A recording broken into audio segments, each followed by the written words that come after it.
Good afternoon, everyone.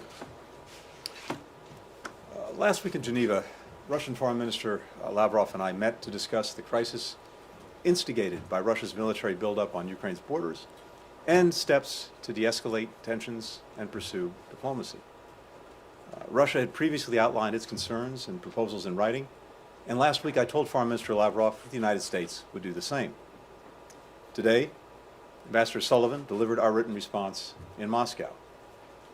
All told, it sets out a serious diplomatic path forward, should Russia choose it. The document we've delivered includes concerns of the United States and our allies and partners about Russia's actions that undermine security, a principled and pragmatic evaluation of the concerns that Russia has raised, and our own proposals for areas where we may be able to find common ground. We make clear that there are core principles that we are committed to uphold and defend, including Ukraine's sovereignty and territorial integrity, and the right of states to choose their own security arrangements and alliances. We've addressed the possibility of reciprocal transparency measures regarding force posture in Ukraine, as well as measures to increase confidence regarding military exercises and maneuvers in Europe. And we address other areas where we see potential for progress, including arms control related to missiles in Europe, our interest in a follow-on agreement to the New START treaty that covers all nuclear weapons, and ways to increase transparency and stability. We put these ideas forward because they have the potential, if negotiated in good faith, to enhance our security and that of our allies and partners, while also addressing Russia's stated concerns through reciprocal commitments. Our response to Russia reflects what I said in Kyiv, Berlin, and Geneva last week. We're open to dialogue. We prefer diplomacy. And we're prepared to move forward where there is the possibility of communication and cooperation if Russia de-escalates its aggression toward Ukraine, stops the inflammatory rhetoric, and approaches discussions about the future of security in Europe in a spirit of reciprocity. Our responses were fully coordinated with Ukraine and our European allies and partners, with whom we've been consulting continuously for weeks. We sought their input and incorporated it into the final version delivered to Moscow. Additionally, NATO developed and will deliver to Moscow its own paper with ideas and concerns about collective security in Europe, and that paper fully reinforces ours and vice versa. There's no daylight among the United States and our allies and partners on these matters. We shared our response paper with Congress, and I'll be briefing congressional leaders on this later today and consulting with them on our approach. As you know, there's strong bipartisan interest and deep expertise on the Hill when it comes to Ukraine and Russia, and we very much appreciate having Congress as a partner as we move forward. We're not releasing the document publicly because we think that diplomacy has the best chance to succeed if we provide space for confidential talks. We hope and expect that Russia will have the same view and will take our proposals seriously. I expect to speak to Foreign Minister Lavrov in the coming days after Moscow has had a chance to read the paper and is ready to discuss next steps. There should be no doubt about our seriousness of purpose when it comes to diplomacy, and we're acting with equal focus and force to bolster Ukraine's defenses and prepare a swift, united response to further Russian aggression. 3 deliveries of U.S. defensive military assistance arrived in Kyiv this week, carrying additional Javelin missiles and other anti-armor systems, 283 tons of ammunition and non-lethal equipment essential to Ukraine's frontline defenders. More deliveries are expected in the days to come. We provided more defensive security assistance to Ukraine in the past year than in any previous year. Last week, I authorized U.S. allies, including Estonia, Latvia, and Lithuania, to provide U.S.-origin military equipment from their inventories for use by Ukraine. Also last week, we notified Congress of our intent to deliver to Ukraine the Mi-17 helicopters currently held in Defense Department inventories, 5 of them. Additionally, the Secretary of Defense announced on Monday that 8,500 U.S. service members currently stationed in Europe and the United States have been placed in heightened readiness to deploy, to ensure that we're able to support the NATO response force swiftly if it's activated by the North Atlantic Council to harden the Allies' eastern flank. Other NATO allies have also announced steps that they're prepared to take, and we expect more in the coming days. We've taken this step out of prudence. We hope those forces don't have to be activated for deployment. But if they are, we will be ready. We're also continuing to coordinate with our European allies and partners on severe economic sanctions to hold Moscow accountable for its actions. We've developed a high-impact, quick-action response that would inflict significant costs on the Russian economy and financial system. As part of our response, we're also prepared to impose export controls that will have a longer-term effect, denying Russia products that it needs to fulfill its strategic ambitions. On top of all of that, our allies and partners are also stepping up to provide assistance to Ukraine in various and mutually reinforcing ways. As we've done many times before, the alliance and individual allies are coming together to support our partners and to defend what should be inviolable principles that have helped provide unprecedented security, stability, and prosperity for decades in Europe and around the world. Finally, we're looking to support our allies and partners in dealing with the secondary negative consequences of Russia's destabilizing acts. For example, we know that Ukraine's economy and financial position is being affected by this crisis. And just as we're bolstering Ukraine's security, so too are we looking for how we can support its economy beyond the significant assistance we're already provided. Our European allies and partners are doing so as well. And that's another matter that I'll have an opportunity to discuss with Congress later this afternoon. As we're taking steps to ensure that the global energy supply isn't disrupted, that too is an important focus. Should Russia choose to weaponize its natural gas by cutting supply to Europe even more than it's already done? We're in discussions with governments and major producers around the world about surging their capacity. We're engaged in detailed conversations with our allies and partners about coordinating our response, including how best to deploy their existing energy stockpiles. All this effort is aimed at mitigating price shocks and ensuring that people in the United States, Europe, and around the world have the energy they need, no matter what Russia decides to do. All told, our actions over the past week have sharpened the choice facing Russia now. We've laid out a diplomatic path. We've lined up steep consequences should Russia choose further aggression. We've stepped forward with more support for Ukraine's security and economy. And we and our allies and partners are united across the board. Now, we'll continue to press forward and prepare. It remains up to Russia to decide how to respond. We're ready either way. One final note before I take some questions. Regarding American citizens in Ukraine, as you know, earlier this week, I authorized the voluntary departure of a limited number of U.S. employees and ordered the departure of many family members of embassy personnel from Ukraine. This was a decision based on one factor only: the safety and security of our colleagues and their families. And given the continued massive buildup of Russian forces on Ukraine's borders, which has many indications of preparations for an invasion, these steps were the prudent ones to take. I want to be clear that our embassy in Kyiv will remain open, and we continue to maintain a robust presence to provide diplomatic, economic, and security support to Ukraine. The State Department has also issued an updated travel advisory due to the potential for security conditions to deteriorate rapidly and without warning if Russia invades or commits other destabilizing actions inside Ukraine. Our message now for any Americans in Ukraine is to strongly consider leaving using commercial or other privately available transportation options. These options remain readily available. And the embassy may extend loans to those who can't afford the cost of a commercial ticket. While the State Department will always seek to provide consular services wherever possible, Russian military action would severely impact our ability to perform that work. And if Russia invades, civilians, including Americans still in Ukraine, could be caught in a conflict zone between combatant forces. The U.S. government may not be in a position to aid individuals in these circumstances. This has long been the case in conflict zones around the world. So, while we don't know whether Russia will continue its aggression toward Ukraine, either way, we have a responsibility to provide this notice to Americans there. And with that, happy to take some questions. Hi, thank you, Mr. Secretary.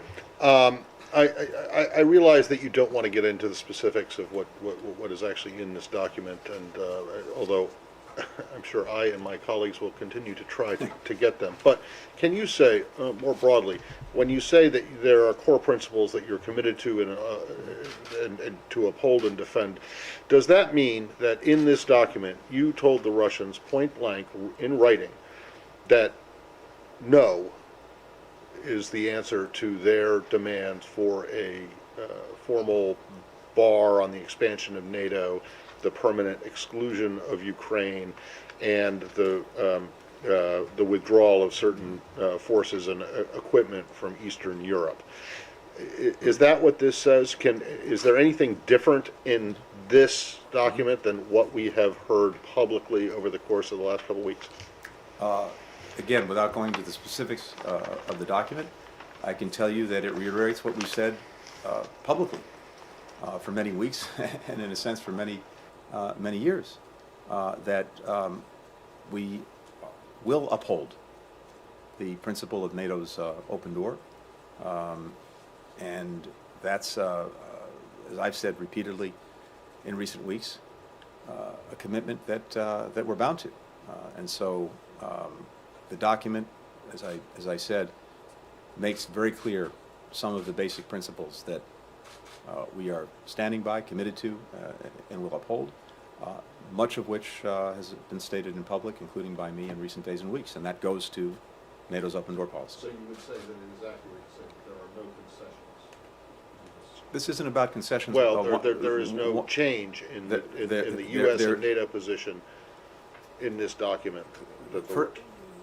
First of all, there is no change. There will be no change.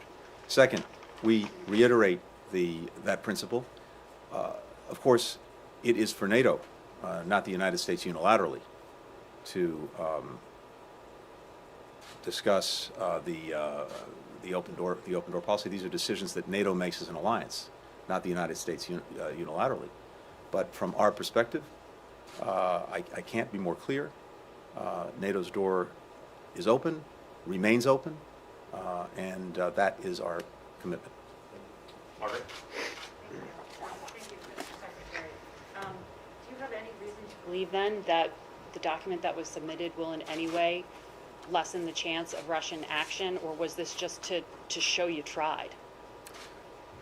Margaret, what we do in this document, besides laying out our core principles, besides sharing our concerns of allies and partners about things that Russia is doing that we believe undermine security and stability, we also do lay out areas where we believe that together we could actually advance security for everyone, including for Russia, based on some of its stated concerns, as well, of course, as for us and for our allies and partners. And so there are a number of areas, again, based on what Russia has said, that I think would make a difference if done on a reciprocal basis and approached in good faith. So, for example, as we've said, the placement of offensive missile systems in Ukraine, military exercises and maneuvers in Europe, potential arms control measures, greater transparency,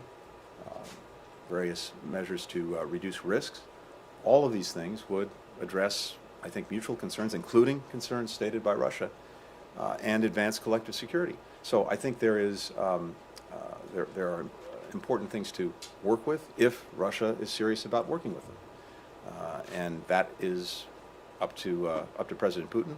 We'll see how they respond. But there's no doubt in my mind that if Russia were to approach this seriously and in a spirit of reciprocity, with the determination to enhance collective security for all of us, there are very positive things in this document that should be pursued.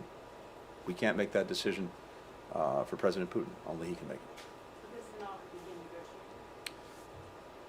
We've said throughout, and we of course started this process with the conversations that took place in our strategic stability dialogue with Russia, between Russia and the United States about 10 days ago, at the NATO-Russia Council, at the Organization for Cooperation and Security in Europe, that again, we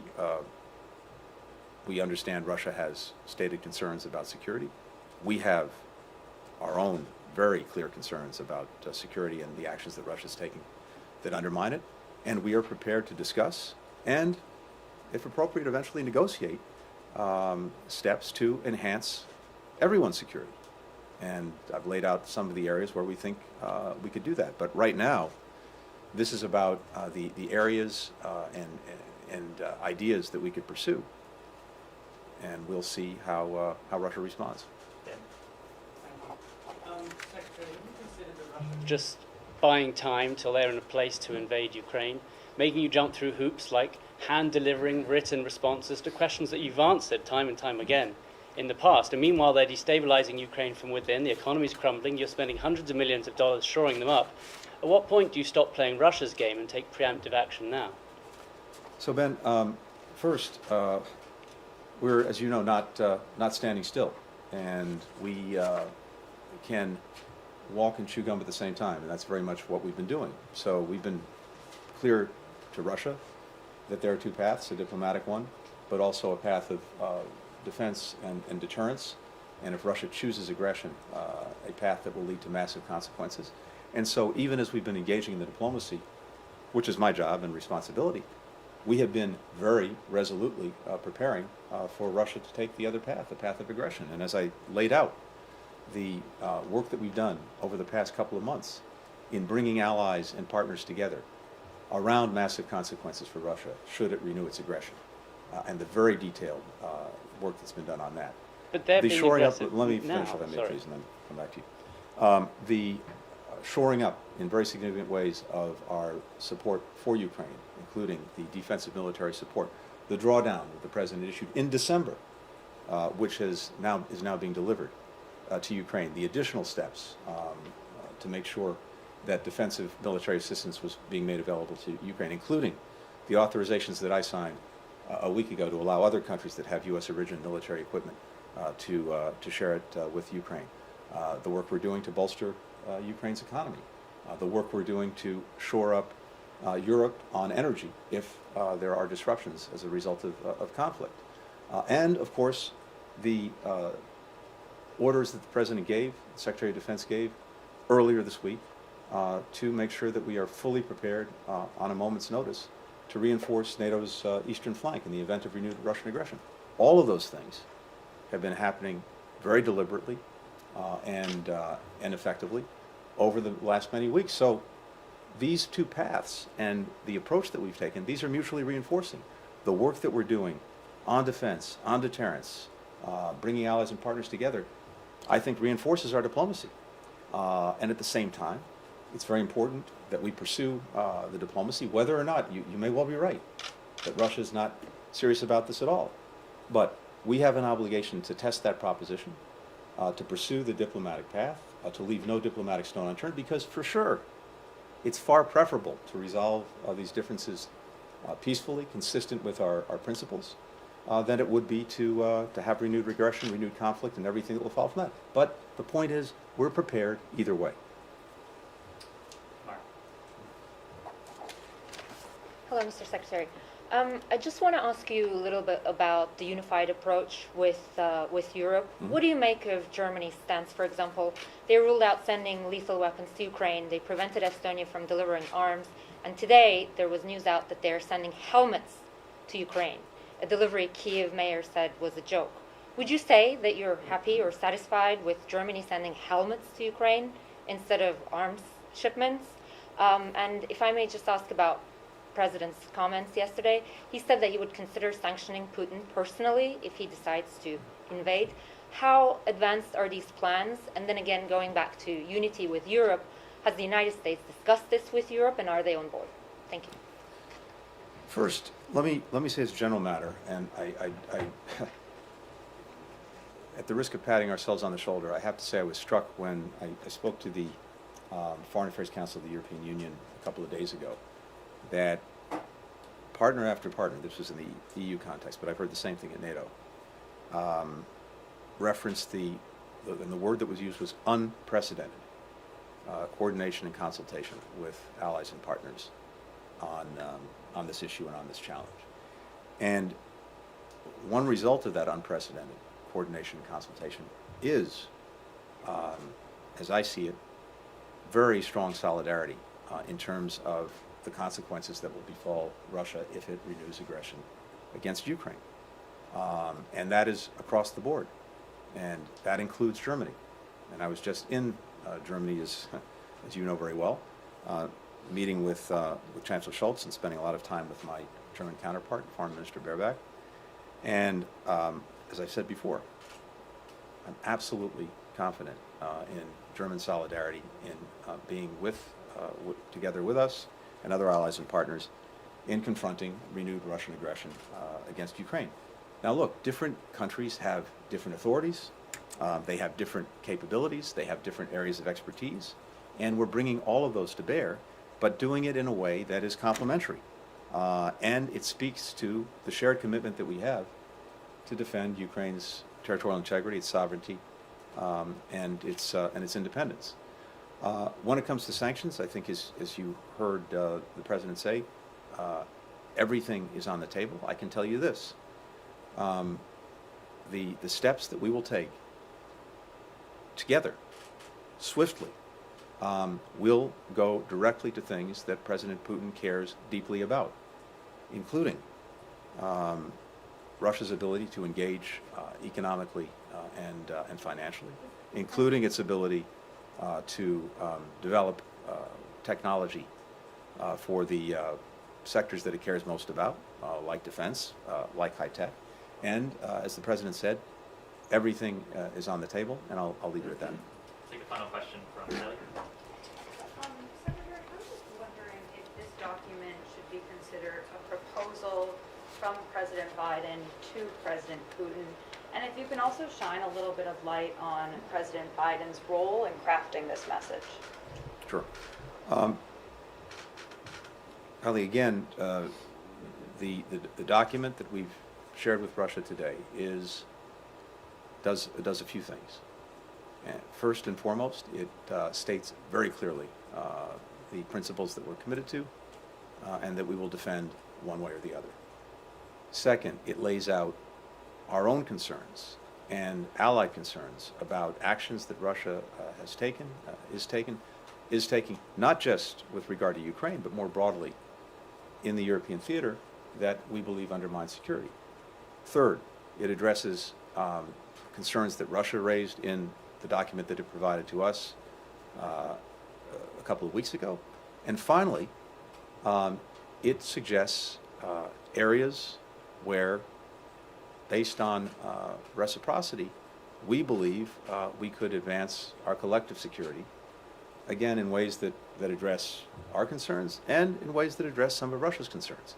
That's what this does. It's not a formal negotiating document. It's not explicit proposals. It lays out the areas and some ideas of how we can together, if they're serious, advance collective security. President Biden was intimately involved in this document.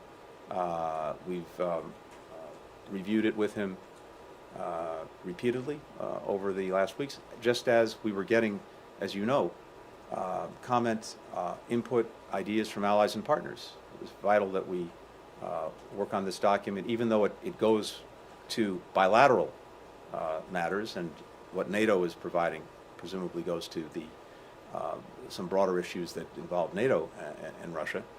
But allies and partners were intimately involved as well, and we took on board many of the comments they've made and integrated them into the document. But the President has been deeply involved in this from the get-go, reviewing various drafts of the proposal, making his own edits, and of course blessing the final document that was delivered to Russia today. Thank you.